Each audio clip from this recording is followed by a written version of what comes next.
दिनै 12 जुन बड'लेण्ड मुंख्लं सान।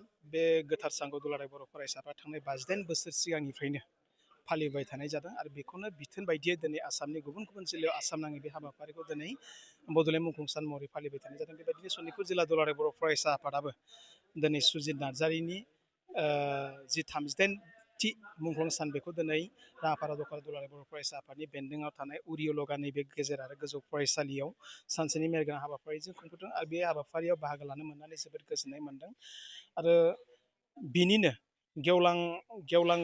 गेवलां मेलनि गेजेरजों जे सनितपुर जिल्लानि बर'फ्राबो आलादा रायजो बड'लेण्डनि सोरजिनायाव बिथां मुंख्लंफोरनि बिहोमा बे आयदाखौ लानानै जि मोनसे सावरायमेल बेयाव बाहागो लानो मोननानै आरोबाव बांसिन गोजोननाय मोनदों। मानो होननानै बुङोब्ला जोबोद गोग्गाथावना बाथ्रा, सनितपुर जिल्ला दुलाराय बर' फरायसा आफादनि दैदेननायाव जिखिनि सोमावसारनाय जालांदोंमोन बै सोमावसारनायावल' बर'फ्रा जे सनितपुर जिल्लानि बर'फ्राल' बाहागो लादों बेबायदि नङा।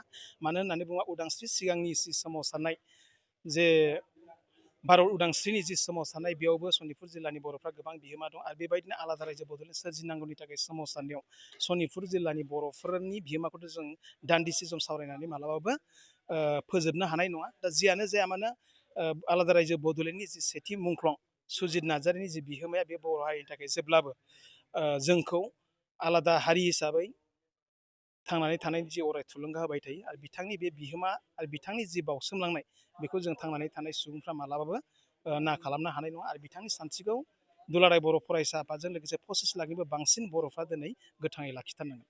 जिथु नोंथांनि बिबुंथियाव जिथु बुंदों जे बे सुजित नार्जारि बिथाङा मुंख्लं जायामोनबा जिथु BSc BTAD BTRबो जायामोन। बियो जोबोद रोखा।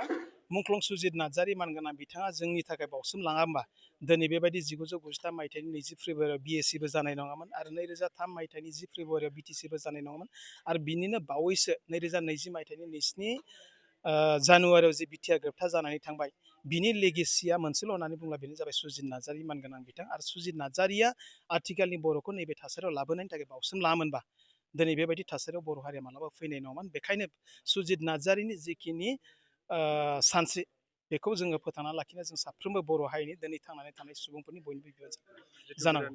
जिथु सनितपुरावबो माखासे गामिफोरा बिटिआरआव हाबदों।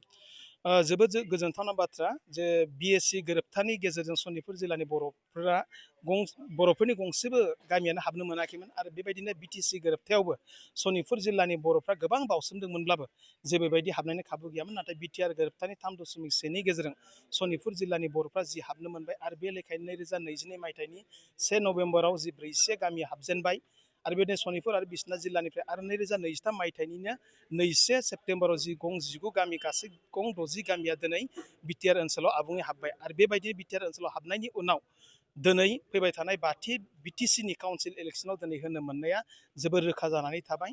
दा बे समाव दुलाराय बर' फरायसा आफाद जानानै आं बे समाव दुलाराय बर' फरायसा आफादनि मानाव गेदेर आफादगिरि मानगोनां मुस्रि दिपेन बर' आरो बिटिआरनि गाहाय मावफुंसारग्रा मानाव गेदेर मुस्रि प्रमद बर' मानगोनां बिथांमोननि नाजानायावनो दिनै सनितपुर जिल्लानि थांनाय 32 बोसोरनिफ्राय जि आसा खालामनानै दंमोन जोंबो 6 सिडुलनि साफा भटार्स जानायनि जि मोनसे सिमां बे दिनै जाफुंसारबाय।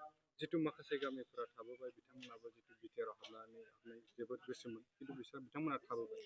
बिथांमोनखौ मा फोरमायगोन? दुलाराय बर' फरायसा आफादा दासिमबो बिटिआर गोरोबथानि सिगां जि माखासे MOSआव जि माखासे जों मेम'रेन्डामाव जिखिनि माखासे गामिफोरखौ लानानै जोङो दाबि खालामनाय जादोंमोन बिनिफ्राय दासिमबो जों एक इन्सिबो दोरोदनाय जायाखै आरो एक इन्सिबो दोरोदबोनायनि जेबो बाथ्रा गैया। मानो होननानै बुङोब्ला बर' हारिनि सिनायथि थामोनथा आरो रैखाथिखौ बिथा खालामनानै जि मोनसे सोमावसारनाय बेखौ लानानै दुलाराय बर' फरायसा आफादा दिनैनि दिनाव सोमावसारनाय थासारि गैयाब्लाबो नाथाय बेखौ लानानै दिनै खामानि मावबाय थानाय जादों आरो फैबाय थानाय खम समनि गेजेरावनो जोङो सनितपुर आरो बिश्वनाथ जिल्लानि गासै 1000निबो बांसिन गामिफोरखौ सोनानै लानो हागोन बेखौ जोङो दुलाराय बर' फरायसाफ्रा जेब्लाबो फोथायनाय दङ। आरो बे समाव आं सनितपुर आरो बिश्वनाथ जिल्लानि साफ्रोमबो रायजो राजा मानगोनां बिथांमोनखौ खावलायगोन जे मिडियायाव माखासे मानसिफ्रा गुबुन गुबुन समाव गुबुन गुबुन बाथ्रा बुंनो नागिरो, नाथाय दुलाराय बर' फरायसा आफादनि सायाव फोथायना लाखियो आरो दुलाराय बर' फरायसा आफादा जायखिनि दाबिफोरखौ लानानै बिटिआर गोरोबथा खालामदोंमोन बिनिफ्राय दासिमबो जों एक इन्सिबो दोरोदनाय जायाखै। जिथु हा हुनिबो गोबां जेंना दिनै सनितपुर आरो बिश्वनाथाव थालांबावबाय। सनितपुर आरो बिश्वनाथ जिल्लानि बयनिख्रुइबो देरसिन जेंनायानो जाबाय हा हुनि बाथ्रा। दा बेखौ थांनाय गोलाव सम आसामाव गुबुन गुबुन सरकार फैबाय, गुबुन गुबुन आथिखालाव थानाय सरकारनि मन्त्रि MLA आरो चिफ मिनिस्टाराबो बै समाव गुबुन हान्जानि दैदेनगिरि बिथांमोनमोन। नाथाय बै समावबो बिथांमोना सनितपुर आरो बिस्वनाथ जिल्लानि बर'फोरनि जि हानि जेंना बेखौ मालाबाबो बिथांमोना सुस्रांनो थाखाय खामानि मावाखैमोन। नाथाय बिटिआर गोरोबथानि 5.3नि गेजेरजों दिनै सनितपुर आरो बिस्वनाथ जिल्लायाव हानि जेंनाया गोबां खमायबोगासिनो दङ सानफा एफा। आरो बेबायदिनो गोबां खामानि मावनायनि गेजेरजों एबसुनि गोबां खामानि मावबोनायनि गेजेरजों दिनै बिस्वनाथ जिल्लानि हानि जेंनाया 100% सुस्रांजानायनि लामायाव। आरो बेबायदिनो सनितपुर जिल्लायाव दासिमबो 13,000निबो बांसिन बर' न'खरा दाबो हा मोननांगौ दङ। आरो फैबाय थानाय समाव बै सुबुंफ्रा बिटिआर गोरोबथानि 5.3नि गेजेरजों हाखौ आबुङै मोनफुंबावनांगौनि थाखाय दुलाराय बर' फरायसाफ्रा दासिमबो आसाम सरकारजों जोङो आसाम सरकारखौ नारसिनबाय थानाय जादों आरो सावरायलांबाय। सनितपुर जिल्लायाव बेबायदि वाइल्ड लाइफनि जेबो बाथ्रा गैयामोन। नाथाय 2013 मायथाइयाव माखासे एसामिस सुबुंफ्रा जबरदस्ति जोंनियाव सनाय रुफाय होननाय मोनसे वाइल्ड लाइफखौ बिथांमोना क्रियेट खालामनानै दोनदों। आरो बै बिथिङाव गोबां रायजो राजानिफ्राय बिथांमोना साइन लादोंमोन। नाथाय बेखौ जों दुलाराय बर' फरायसा आफाद सनितपुर जिल्लाया माब्लाबा जों एक्सेप्ट खालामाखै। आरो बेखायनो बिटिआर गोरोबथानि एनेक्सार 1नि गेजेरजों जि 8आव जों लिरनानै लाबोदों जे बिटिआर सरकारा फरेस्टखौ जेरैबायदि नायदों आरो बेबायदिनो वाइल्ड लाइफ पार्कखौबो जोंनो लाबोनांगौ आरो होनांगौ। बिनि थाखाय जिखिनि मोनथाय फरेस्टखौ नायनो थाखाय बिटिआर सरकारनो जिबायदि माने मोनथाय होनाय जादों बेबायदिनो वाइल्ड लाइफखौ नायनो थाखाय मोनथाय होनाय जादों। आरो बेखायनो बिटिआर गोरोबथानि एनेक्सार 1नि गेजेरजों जि 8 दफायाव लिरनानै लाबोदों जे वाइल्ड लाइफखौबो नायनो थाखाय बिटिआर सरकारनि बिबान होनांगौ होननानै।